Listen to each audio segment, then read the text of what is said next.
So I literally just got this comment. He responded. This is his response. So I wanted to respond to it as well. So he says, I think for the first half of the video you could have taken a little more care with the wording I used. There was a similar misinterpretation that this video has received a few times. He doesn't say where at all.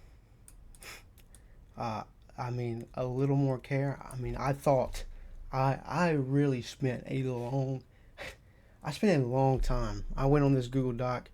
Out, it's posted in there. You can see I I went down every possible avenue that you could have possibly meant there. I have no clue.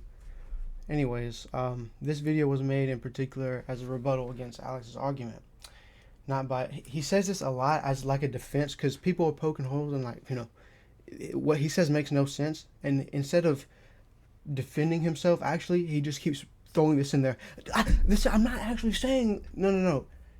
Yeah, I understand that you may not actually fully think that there is free will. I think actually you probably do, but you might not. Okay.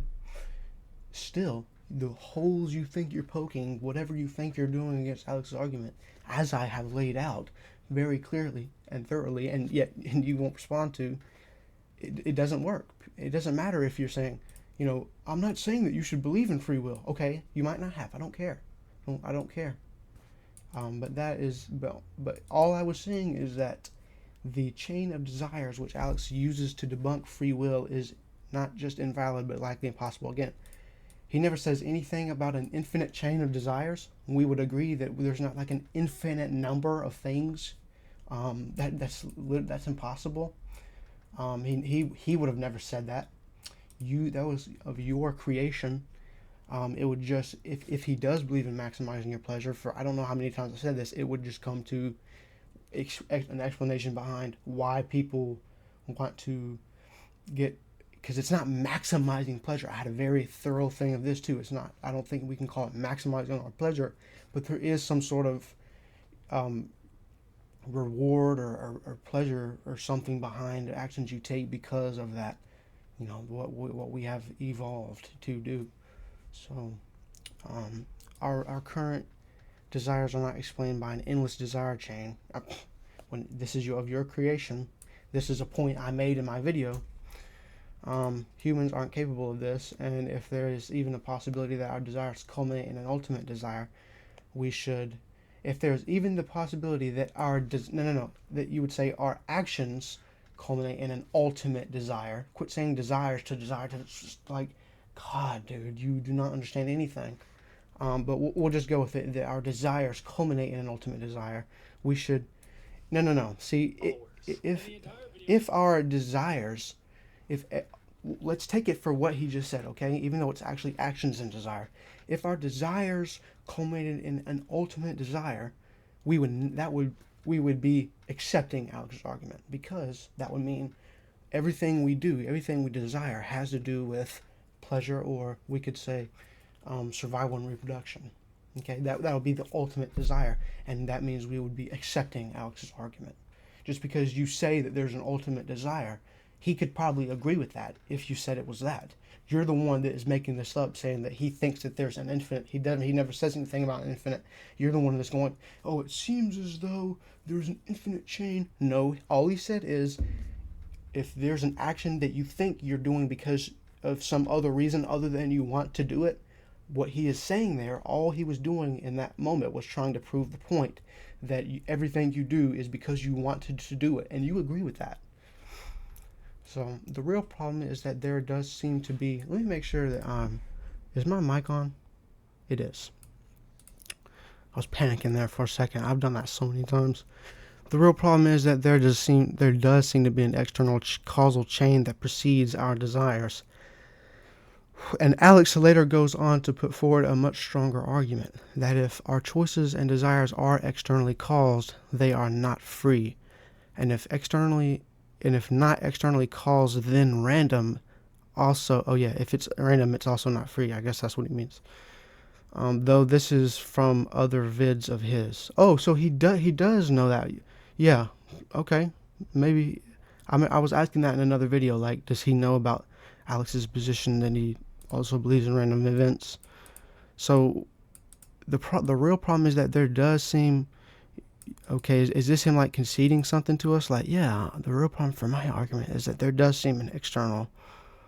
Um, the explanation I gave at the end of the video are vague and were, oh, maybe he did see, yeah, it was all stupid and we were devolving. But as I've just said, this was dumb too.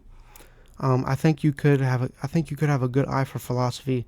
I would like to see you pick through my later arguments piece by piece a little more because there are some valid criticisms. Wait, yeah, I did. I mean, I went very thorough. How many hours do I have? Like 3 hours of videos do I have on you? If you would tell me what the argument you would like me to, you obviously don't. Tell me what you want me to do, and I will. I will gladly expound upon whatever. And the link is in the description. And yeah, none of this makes sense. So that'll be it for right now. That was all you needed to see. But if I just need to hammer that more, if you still are not understanding, this is. Let me show you. Everything you do is either because you want. This is what he says. So. If you aren't convinced that everything you do is either because you want to or because you're forced to, please pause the video and just really think about this. I promise that any example you can think of has a hidden want lying behind it. Now remember that he already agreed. He says this is a definition that I actually, even though it's not a definition.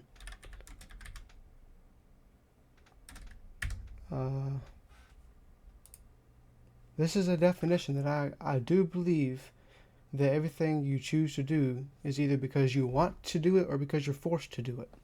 Okay? So, Alex argues that even if you choose to not want chocolate and choose vanilla instead, the reason you are choosing vanilla over chocolate. You agree with this. You agree with this. You agree with this. You agree with this. Let me keep saying it. You agree with this. To have free will. And even if you can revoke this for some other want, you are still acting in accordance to that other want. And it seems as though there's. This is where you do the leap. Nope. It might seem that way. It's not that way. Video and just really think about this. So even when you don't want to do something but you do it anyway, this is only ever because of a stronger and equally uncontrollable desire to do something that requires you to do it. See, that's what he says, and Chaos is extrapolating from that part right there. That's the part that he's getting it from. And he's saying that it seems as though there's an infinite chain of desires. But let's see what Alex says, what he actually means by that. In other words, all of your actions really are controlled by your wants. Something that Chaos agrees with. That's what he means. That's all he meant by that. He's not saying there's some infinite chain of desires. There's probably a near infinite web of factors and reasons and competing desires. That's true. But there's no infinite chain of desires. You have all of these desires. You have so many, and like, what? That makes no sense. No, you don't. No one is saying that. So that's what you don't get. That is probably the biggest thing. If that's what you're honing in on, the infinite chain. But I gave care to every little other piece. I could have done this. I knew this was where I could have just made this little 10-minute thing, but I gave so much time to all of your pieces or whatever. So just tell me what you want me to do more part of, but it's over. There's nothing. You're wrong. You don't understand what he means by that.